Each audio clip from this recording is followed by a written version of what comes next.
నమస్తే, welcome to mega 9 TV. This is Siraj. Mass leader Jaggareddy ఏం చేసినా చాలా డిఫరెంట్ గానే ఉంటుంది. ఆయన స్టైలే వేరు అంటారు సంగారెడ్డి ప్రజలు. ఇప్పుడు ఆయన స్కూటీని డ్రైవ్ చేస్తూ మరోసారి ప్రజల దృష్టిని ఆకర్షించారు. సంగారెడ్డి పట్టణంలో రోజు ఏదో ఒక అభివృద్ధి అంశంపైన సమీక్ష నిర్వహిస్తారు. నియోజకవర్గ అభివృద్ధికి ప్రజలకు ఏదో ఒక చేయాలని తపన ఆయనలో ఉంటుంది. పేద ప్రజలకు అండగా వారి అభివృద్ధే లక్ష్యంగా పట్టణంలో అన్ని వాడలను కలియ తిరిగారు జగ్గారెడ్డి.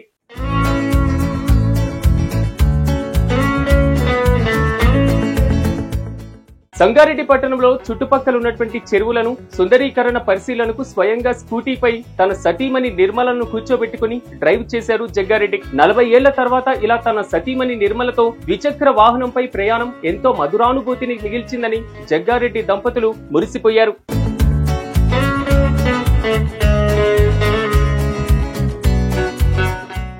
ఇక వెనకాల కూర్చున్న ఆయన సతీమణి నిర్మలతో ముచ్చటిస్తూ డ్రైవ్ చేశారు జగ్గారెడ్డి. చిన్నప్పటి నుంచి నేటి వరకు జగ్గారెడ్డి గడిపినటువంటి ఇండ్లు, బస్తీవాసుల పలకరింపులను గుర్తు తెచ్చుకున్నారు. 7 సంవత్సరాల వయసు నుంచి ఇప్పటి వరకు ఏ ఇంటిలో ఉంటే ఏం జరిగింది, రాజకీయంలో మున్సిపల్ కౌన్సిలర్ నుంచి ఎమ్మెల్యే దాకా పదవులు ఎలా వచ్చాయో వివరించారు. ఇక దారిలో ఎదురుపడ్డటువంటి ప్రతి ఒక్కరిని ఆత్మీయతతో పలకరిస్తూ ముందుకు సాగారు. ఆ స్కూటీ వెనకాలే పార్టీ నాయకులు, అధికారులు కూడా ఆయనతో పాటు జర్నీ చేశారు.